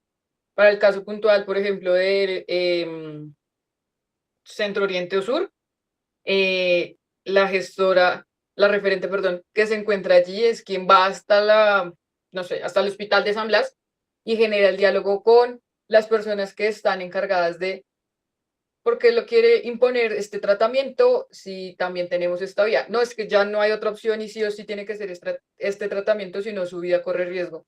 Hay 2 puntos importantes, y es, pues primero, prevalece la vida de la persona, y segundo, se ha logrado en ciertos diálogos que el médico tradicional pueda acompañar ciertos procesos. Claramente no haciendo una intervención quirúrgica, por ejemplo, pero sí, por ejemplo, preparando espíritu para que reciba ese tratamiento. Y eso, ¿cómo se hace? Pues por medio de una armonización que lo que hace es que te prepara desde tu cuerpo físico en la conexión con tu cuerpo espiritual para lo que va a pasar y lo que será el tratamiento. Hemos escuchado que en Suroccidente tienen un enfoque directo para la población étnica de Bosa, donde se tienen un equipo de profesionales, pero que son étnicos. ¿Reconoces o recuerdas algo de eso que nos puedas contar? Sí, ese programa surgió a partir de cuando existía el PIC, pues el PIC sigue existiendo, ¿no? Pero para Muiscabosa puntualmente, el PIC creó su equipo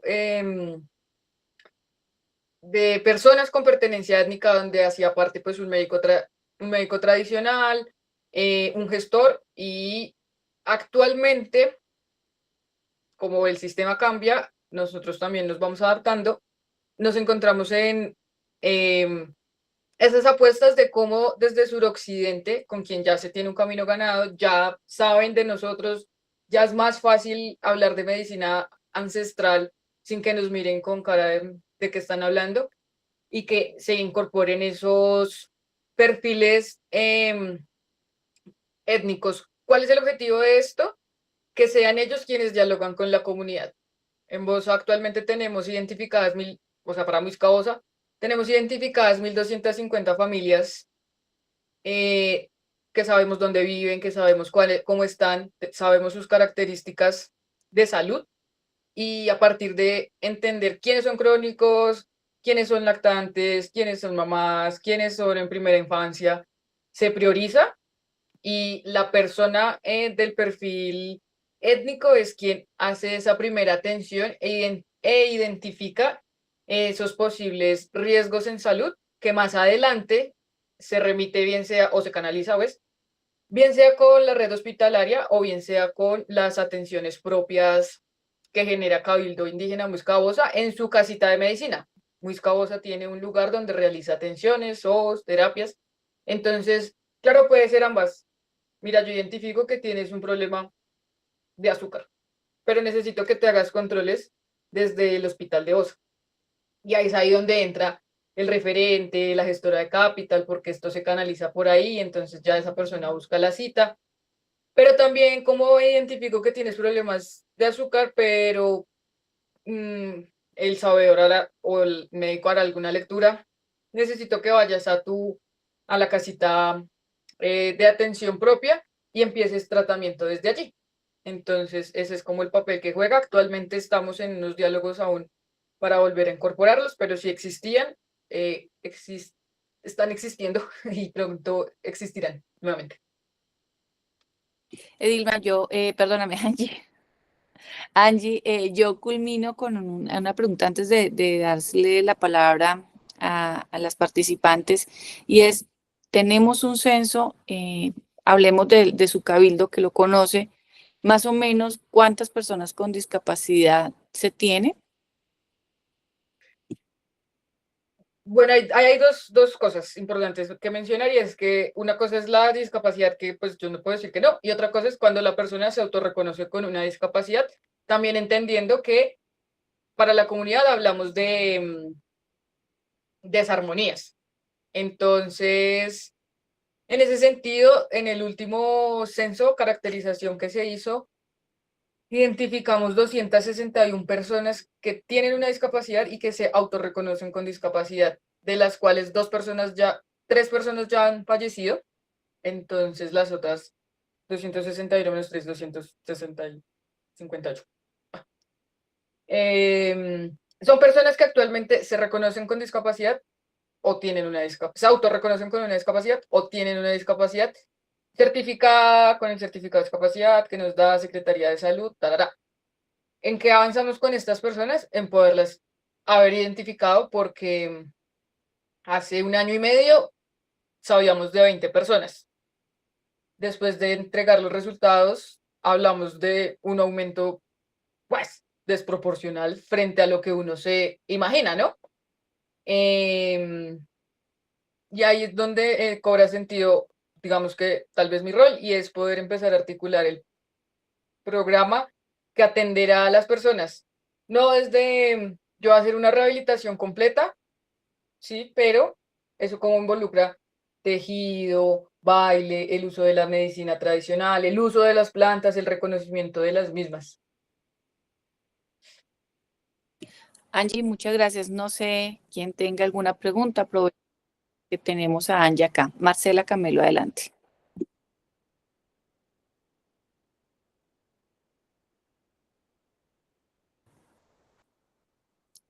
Marcela, no te escuchamos. Profe, buenas noches. Otra vez yo, qué pena. Yo tengo una inquietud. Si me llega una persona de la comunidad étnica, yo la dirijo directamente al hospital de OSA para que sea, digamos, un referente que lo atienda, lo apoye, o qué debo hacer en ese momento. O sea, por ejemplo, que genere, digamos, que se vea por su aspecto físico, que ha sufrido violencia, que ha tenido condiciones de salud, pues por su estado físico se reconoce que está decaída. Ahí, ¿qué debemos hacer? ¿Cuáles son sus redes de apoyo, digamos, en cuanto a la localidad de Kennedy y de Osa, en que nosotros nos podamos apoyar para poderlas orientar mejor, ya que pues de verdad pues es muy complicado cuando pues tienen esas condiciones, ¿no? Y por el respeto ante ellos y a sus creencias. Gracias. Listo, Marcela, ya le damos la respuesta. Aprovechemos, Gilena también nos acompaña. Gilena también es experta en el tema, también es psicóloga, también hace parte del grupo étnico. Yo creo que ella nos va a dar algún aporte antes de que le pasemos y le demos respuesta a Marcela Camelo. Adelante, Gilena. Gracias, profe. No, profe, yo no soy psicóloga. No sé de dónde tenía que era psicóloga, pero bueno, dale, Gilena. A veces me ha gustado ejercerla. Bueno, profe, no, solo quería complementar lo que como su merced bien dice, complementar como una información que me parece muy trascendental y que hace parte como también pues del objetivo de este diplomado, ¿no? Quiero mencionar que más o menos eso fue en el 2024, el año pasado, se realiza una firma de un acuerdo formal con el Estado, con este gobierno, en la que se aborda la realización de un acuerdo, de un convenio que está dentro de, digamos, de los artículos perdón, aquí las voces de mis hijos del Plan Nacional de Desarrollo. Espérame. Bueno, profe, me retiro aquí un poquito. Entonces, dentro de los acuerdos del Plan Nacional de Desarrollo está que se denominan IEMs, que son como unos acuerdos nacionales que existen. Dentro de esos acuerdos nacionales, varios de esos acuerdos pues se hacen con las comunidades y los pueblos indígenas. Y el año pasado se realiza la ejecución de uno de esos acuerdos bajo el IEM 169, que es uno de esos acuerdos establecidos con el gobierno nacional. El IEM 169 básicamente consistió en abordar la construcción de un plan integral de atención, inclusión y garantía de los derechos de la población indígena con capacidades diversas. Este IEM 169 lo que abordó, espérame, profe, me retiro, con esto. Este acuerdo lo que realiza es la generación de la construcción de un plan integral, efectivamente, para abordar a las personas en condición de discapacidad de los pueblos indígenas. Y se realiza esta construcción bajo el acuerdo de varias organizaciones indígenas a nivel nacional. Esas organizaciones indígenas están agrupadas en 7 organizaciones, digamos, formales. Y esas 7 organizaciones abordan este acuerdo nacional para la construcción, pues, efectivamente, de este plan integral. Este plan integral se aborda con los territorios, eso fue en todo el año 2024. Las 7 organizaciones indígenas a nivel nacional viajan a diversos territorios, recogen las voces de las personas con discapacidad en los territorios, de mujeres, de niños, de niñas, de jóvenes, de todas las poblaciones, sobre todo también de cuidadoras y de cuidadores de personas con discapacidad. Y a partir de eso se realiza el documento de plan integral. Este documento de plan integral, tenemos pues la buena noticia y la fortuna de que hace aproximadamente ya casi un mes, se protocoliza, es decir, se firma un acuerdo con el Estado y junto a la Mesa Permanente de Concertación de Pueblos Indígenas, y firman este acuerdo con el Estado que, si bien aún no se han convertido, llamémoslo así, en una ley, pero ya el hecho de que se protocolice este plan integral es un avance enorme. Básicamente lo que yo quería dar dentro de estos aportes es que el plan integral contempla algo que a mí me ha parecido muy interesante, y es que no se denominan discapacidades o personas con discapacidad de los pueblos indígenas, sino que este plan integral nombra que se denominan personas con dones, habilidades y capacidades diversas. Es decir, que dentro de los pueblos indígenas está dando la lucha de que estos sean dones, habilidades y capacidades, y no, digamos, concebidos como personas con alguna debilidad o personas con alguna limitación, incluso mucho de lo que se abordó dentro de este plan integral abordaba también la estigmatización a las personas indígenas con discapacidad, y como todavía en los territorios se nombran los bobos, los mongólicos, ¿no? Los retraídos, los atrasados, los desarmonizados, ¿no? Entonces, este acuerdo, este plan, me parece muy interesante podérselos socializar, decirles que ya se protocolizó, y que ha sido muy interesante porque ha sido un ejercicio de ir a los territorios, y no es fácil quitar una estructura ya aprendida en los territorios, ¿no? Sobre todo en aquellos donde la parte tradicional es muy fuerte y muy estricta, de que tú le digas a una persona, oye, no le digas a el mongólico, no le digas a el retrasado, no le digas a esta persona boba, sino empezar a ver incluso con los sabedores y las sabedoras, los médicos y las médicas, de las comunidades y los territorios a estas personas efectivamente con dones, habilidades y capacidades. Y esto fue muy interesante porque muchos de estos mayores expresaban en la recolección de la información que se hizo en los territorios del año pasado, expresaban, que decían dentro de sus memorias y sus conocimientos, decían, es verdad, nosotros aprendimos que una persona, por ejemplo, con síndrome de Down, un ejemplo, es una persona con un don que pudo haber sido un médico tradicional o con una persona con una habilidad. Por eso se llama dones, habilidades y capacidades diversas y no personas indígenas con discapacidad, y esto fue parte de lo que surgió del IM 169 y de la protocolización del plan integral. Quería como hacerles esa socialización. Hace muy poco se protocolizó, hace un mes, y el acuerdo, la construcción, como les digo, el documento se hizo el año pasado, en todo el año 2024.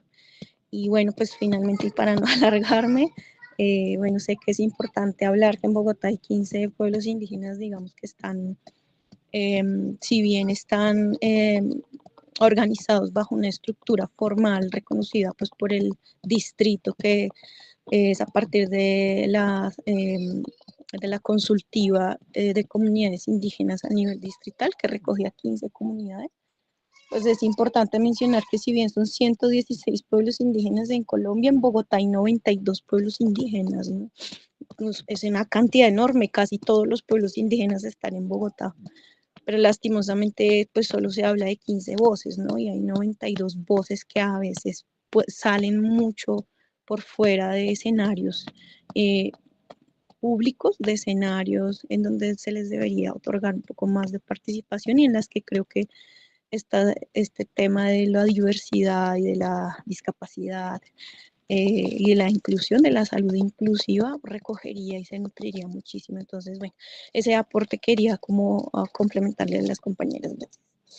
Súper, Yelena, muchísimas gracias por tu intervención. Esto nos lleva a nosotros también una herramienta más para nuestro trabajo que hemos venido realizando día a día, y es mirar ese plan integral para poder armonizar con los avances que se tiene Bogotá frente a los conceptos de discapacidad. Gracias por darnos a conocer eso. No sé, Angie, si quieres darle la respuesta una vez a Marcela Camelo y si tienes alguna sugerencia frente a lo mencionado. Gracias. Pues en ese orden, pues bueno, con Marcela, creo que una de las cosas importantes es entender precisamente eso, como de pronto tú decías, yo como sé que como Luce es indígena y yo lo reconocí, pero digamos que yo les mencionaba, y yo no sé si a Yelena también le pasa, y es que a nosotros, sobre todo, principalmente, el principal comentario que nos hacen es, pero tú no eres indígena. No, es que tú no pareces indígena. Entonces, digamos que la primera cosa es sacarnos del imaginario eso de yo lo reconozco por cómo luce, sino yo lo reconozco pues porque me lo mencionó. Normalmente, pues uno se identifica, ¿no? Y lo segundo es, muy seguramente la persona reconozca nuestra casa de atenciones y de medicina. Pero también es entender la persona por qué llega allá. Pues si llegó al hospital de Bosa, que fue tu ejemplo, seguramente, no sé, algo está buscando allí. Si yo de primerazo, cuando ella llega y me dice que es indígena, qué sé yo, y me dice, no, ya, váyase a su cabildo, pues ni siquiera supe por qué está ahí. Eso pues por un lado, y por otro, pues digamos que la ruta, si se le quiere para ponerlo en términos, pues sería eso, como orientarlo y decirle, bueno, puedes dirigirte también a tu cabildo, recuerda que ahí también están las atenciones, normalmente todos ya reconocemos dónde estamos y dónde, pues cómo se puede acercar. Señora. Acá de pronto para darle un poco más de claridad, Marcela, es en cada uno de sus grupos étnicos tienen, ¿sí?, un equipo que se articula con las IPS públicas, en este caso con las subredes. Entonces, en caso de tener de pronto alguna dificultad porque la persona no quiere tener el proceso de una vacunación, porque no quiere que su hijo tenga la vacunación del VPH, que es la que hemos venido mencionando, es cómo se articulan al interior, ¿sí?, del cabildo, de esa unidad médica, con ese referente que tiene la subred para poder generar ese proceso de diálogo y articulación como respuesta. Si la persona hace parte del régimen subsidiado, o sea, de un Capital Salud, Angie no lo mencionó, allá tienen un referente. Entonces, el referente, una vez, si la persona llega y habla en otra lengua, pues el referente es el que genera esa articulación para que venga alguien que genere ese diálogo, que sea el intermediario, para poder dar esa respuesta en Bogotá o en la unidad. ¿Qué nos falta? En la atención privada. Nos falta muchísimo para poder dar esa respuesta y esa articulación con los referentes, ¿sí?, con las personas que hacen parte del pueblo étnico, pero además conoce su cultura. Vamos a darle la palabra a Sandra, que yo no sé qué pasó, que la tenía de segunda, y luego nuevamente a Marcela. Bueno, primero que todo, agradecer la intervención, me pareció maravilloso. Aprendí muchísimo más y me gustó mucho el nombre que dan, habilidades, capacidades y habilidades diversas. Me parece un nombre mucho más bonito para potencializar lo que realmente las personas que tienen alguna condición realmente son. Me hizo acordar de las palabras de mi hijo: no se queden en el nombre porque ese no soy yo. Y si se pudiese pasar ese nombre a todos los demás y borrar la discapacidad, el nombre de discapacidad, y colocarlo en ese nombre que me pareció más bonito, él lo escuchó, que está aquí al lado mío en clase con mi hija, dice: eso es, mami, eso somos. Venga, ¿será que me pueden cambiar el certificado y poner eso? Fue lo primero que él dijo hace un instante, y la niña me decía: mami, coméntalo, coméntalo. Entonces, por eso lo estoy comentando. Mira que ellos se sintieron mucho más aceptados, mucho más respetados, mucho más reconocidos con solo ese nombre, con cambiar solo ese nombre. Entonces, imagínate si se logran cambiar muchísimas otras cosas en un contexto en donde todavía la discriminación y esa diversidad se considera como un problema. Mil gracias, de verdad. Gracias, Sandra. Gracias por tu aporte. Créame que este tipo de reconocimientos se han venido logrando a través de la movilización, ¿sí? Y es bueno que tus hijos empiecen a generar ese posicionamiento. Recuerden que este tipo de acciones es lo que ha venido generando ese reconocimiento de esos gobiernos, que empiecen a hacer incidencia en ese cambio de terminología que se ha venido modificando, que nos falta mucho, pero sí debería tener un ajuste totalmente. Marcela, y no sé, Angie, si quieras mencionar algo. Listo, dámosle la palabra a Marcela, que está pidiendo la palabra. Profe, no sé si me hice entender. Es una persona nueva que llega a un lugar, sobre todo donde yo estoy, que es un CDC, un Centro de Desarrollo Comunitario, que sea una persona que no conozca, digamos, la red de apoyo de Bogotá, que no distinga USA, que él se acerca de pronto y comenta que sí es de un grupo étnico, donde se puede, digamos, orientar a la persona que se acerque, porque si la persona sabe, pues entonces ¿para qué se acercó? Pues no, es el hecho de saber, nosotros como personas, como apoyo, como ciudadanos, si tenemos una eventualidad de esas, improvisa, o sea, que salga de la nada, ¿cómo podemos ayudar a esa persona y no como el típico colombiano? No, pues acérquese a un CAI, o mire a dónde, o vaya a una alcaldía, no, o sea, es algo lógico y racional de humanización, sobre todo por lo que te estaba comentando, yo que estoy estudiando salud,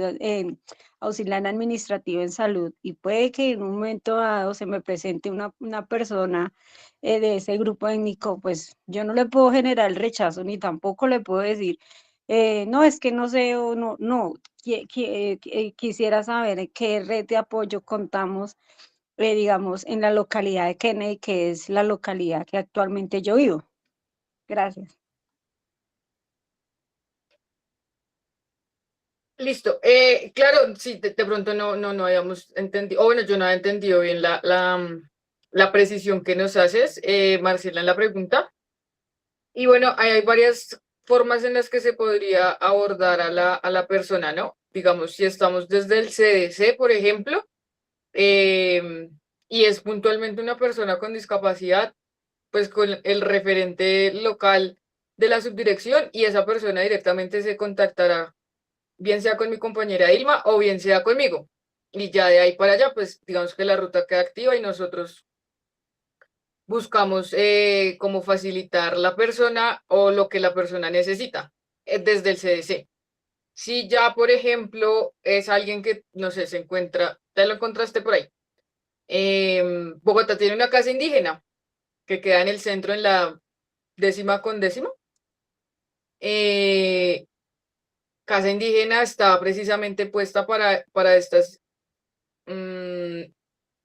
novedades de que una persona llega a Bogotá y no sabe, una persona que es indígena llega a Bogotá y de pronto no sabe a dónde acudir y demás.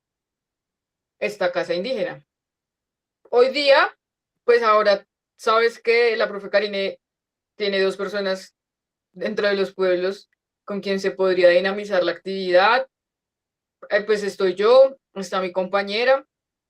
Perdón, te tomo ejemplo, pero pues está Yelena y ustedes están tomando este curso, entonces también es una forma de crear ese contacto, ¿no? Como, oye, mira, me pasó esto y seguramente esa es la forma. Pues porque, claro, tú tienes toda la razón, se acercó al CDC porque me imagino que alguien llega a Bogotá y lo primero que le dicen es, vaya a ese lugar porque allá le ayudan. Entonces es como eso, como si es puntualmente para el caso de nosotros desde el área de discapacidad, en la subdirección local con el referente y ya ellos nos llaman. Y si no, pues con cualquiera de nosotras. En cada subdirección local hay un profesional que atiende temas específicos para habitante de calle, para persona con discapacidad, para persona mayor. En caso de que sea persona con discapacidad, se busca ese profesional. Angie y Edilma están a nivel distrital, o sea, ellas están en las 20 localidades. Si llega a ocurrir, ellos son el puente de manejo y pues deben generar esa articulación con el gobernador del pueblo étnico. Yo hablo étnico en general porque ellas también están con otros grupos poblacionales y deben generar esa articulación y esa respuesta. Que si el tema es de salud, ellos deben ser el canal o la articulación con el referente de salud para poder dar respuesta. Quiero sí ser muy clara y es que todavía nos falta en lo privado, ¿sí? Estamos desde la parte pública y desde el gobierno de administración actual. Bueno, con esto pues ya no tenemos más manitas levantadas, no salimos los 10 minutos de receso que normalmente utilizamos porque teníamos pues unas invitadas. Quiero agradecerle a Angie por acompañarnos el día de hoy, por compartir el conocimiento de ustedes. Sé que a veces tenemos mucha más información para poder compartir, sin embargo, ustedes van a tener un trabajo donde van a tener una guía, donde van a tener conceptos frente que es el sabedor, que son las parteras. Todo eso lo van a encontrar dentro de un documento en una sincrónica para que ustedes puedan fortalecer la clase de hoy. Con esto pues finalizamos hoy. Muchas gracias a todas y nos vemos el día viernes. Muchas gracias a todos. Buenas noches. Gracias, profe, por las clases, a las compañeras Angie y todos. Gracias. Muchas gracias, Angie, profe. Edilma, todas buenas noches. Gracias, feliz noche a todas. Feliz noche. Recuerden que mañana nos encontramos a las 6 de la tarde para revisar lo de la plataforma, ¿vale?